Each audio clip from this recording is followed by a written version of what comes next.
One of the lies that has been sold to our culture is that sexual fulfillment is the greatest kind of fulfillment and that sexual love is the highest kind of love. There's no doubt that sexual fulfillment is very important, and sexual love comes from God. It's by God's design, and it's something that ideally we should all experience.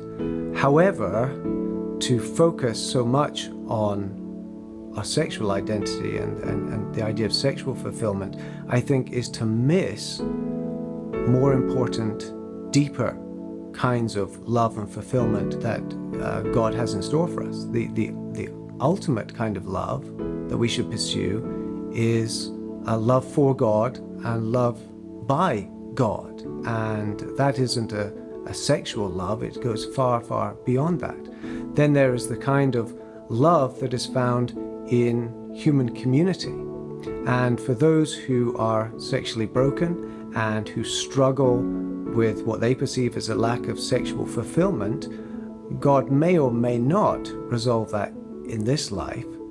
But what he does promise, I believe, is that if such a person joins together with fellow believers, they will experience a deeper and ultimately more satisfying kind of love, the love that is shared between people who have a common salvation, people who love one another because they recognize that they have first been loved by God and by Christ. Now that isn't a substitute for sexual love, but it is a greater kind of love that I think will put that desire for sexual love in its proper perspective.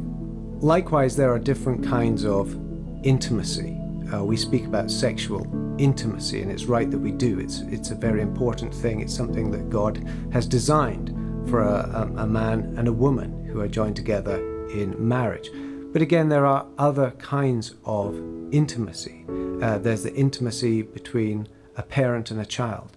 There's the intimacy that there is between biological siblings. There's the intimacy that there is between close friends.